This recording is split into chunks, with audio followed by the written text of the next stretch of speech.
Hello, this is a straightforward video on two kinds of market failure. I've put them together because they're quite small. Two kinds of market failure that can occur all the time. And so let's get on with it. Video 22, public goods, the free rider problem, and secondly, asymmetric information. So two things in one here. Let's get on with it. So, a public good. Don't think public sector, think this is a different thing. Public good. A public good is a good which possesses two characteristics, non-rivalry and non-excludability. Now I think if you can get your head around these characteristics, you're going to understand this concept of market failure with no difficulty at all. But I am surprised at the number of students that I have who seem to jumble these two up or not quite get the idea of them. So let's go through these carefully. Non-rivalry means when it exists, when one consumes the good, it does not reduce the quantity available for others to consume. In other words, when one person uses this good, precisely the same amount of the good is still available for others to use. That's quite an odd concept. With most goods, if one person consumes it, it's gone. Others can't have it. If you buy a packet of biscuits, that packet of biscuits is gone and no one else can buy that packet of biscuits. But if you buy a house, the same thing. That house is gone, it's no one else's, it's yours. But there are goods which, if you consume it, you're not reducing the amount of the good available for others. That's non-rivalry. Second characteristic, non-excludability. When the good is supplied to one, it cannot be denied to all. If a good is supplied to an individual, it must simultaneously be being supplied to everybody. The supplier cannot pick one person and supply it only to that person. So if the good gets supplied to one, it is automatically supplied to all. That's non-excludability. Now if a good possesses both non-rivalry and non-excludability, we call it a public good. And market failure occurs, of course, because who would buy one of these goods when you know that you can have it for free as soon as someone else buys it, because of the non-excludability. And it will be available to you, and there'll be plenty of it, because it doesn't get used up, non-rivalry. So everyone would want to be a free rider. That means use the good without paying for it. And that's here. So examples of such public goods are lighthouses, traffic lights, street lights, public firework displays, sometimes used as an example, and maybe pavements, maybe defence. You might say with pavements, if I'm walking on a pavement, no one else can be there exactly at the same time. You're right. However, unless the pavement is very crowded, your use of the pavement doesn't really stop other people from using it. And once it's supplied to you, it's being supplied to everybody. Likewise, defence. So market failure would occur if the provision of these public goods was left to the market mechanism, as no one would buy the goods.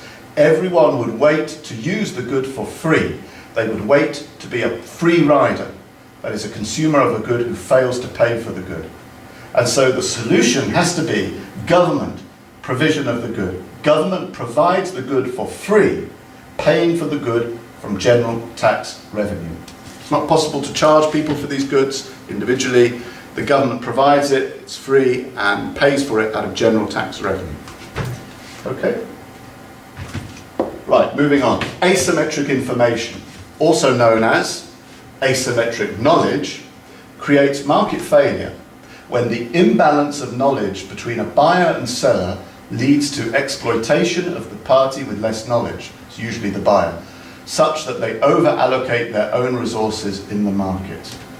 If you've ever been to a dentist, a car mechanic, if you've ever had a plumber come and an electrician come to your home, and you've been nervous because you don't know as much as them, and you're a little suspicious because they're claiming that there's a big problem and it's going to cost you a lot of money, but hey, you've got to trust them because it's an emergency and they know what they're talking about. I'm sure that 99% of all of these people are fine, but there will always be some who exploit their superior knowledge in order to gain and cause an over-allocation of your resources. They make you spend too much. I've had it, certainly with my car, my last car. was, you know, it broke, they charged me €1,000 to fix it, it broke again the following week, they wanted another 3,000, and at that point I realised I was suffering from asymmetric information, and I sold the car and got another car. So, that's interesting, isn't it? So, there we are. So, you know, examples of industries where this asymmetric information, where the imbalance of knowledge between the seller and the buyer can lead to over-allocation of resources, people spending too much. Might happen in legal services when lawyers claim, yes, there's a case, yes, we can pursue this in court, yes, and they're exploiting the fact that they know the law better than you. Financial advice, it can occur there. Real estate and mortgage lending. Some people say that this was the cause in 2007 of the start of the current long global economic decline and depression, you know, following the subprime mortgage market in 2007, where people were you know, had mortgages almost forced upon them by unscrupulous lenders. Car mechanics, I've mentioned, medical and dental services. Who's going to argue with a dentist or a doctor or a surgeon? You know, you might get a second opinion, but you would never question their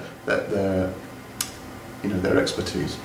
And so there is this danger. So the government needs to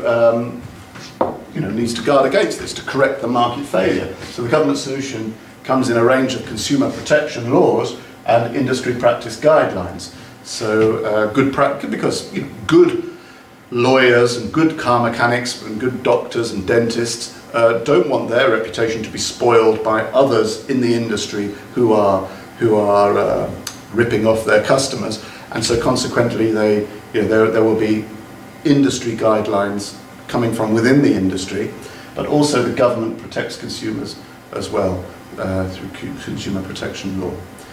Okay, so there we are, two kinds of market failure. Firstly, the absence, markets would fail because public goods would never be provided, because no one would ever buy them, everyone would be a free rider. The government corrects that by stepping in and providing such public goods for free and paying for them out of general taxation. And a second market failure, asymmetric information, when sellers have more information than buyers and exploit that, and the government corrects that, or tries to correct that with consumer protection laws. Two market failures in one video. There we are. Okay, so see you in the next video. Thank you for watching. Goodbye.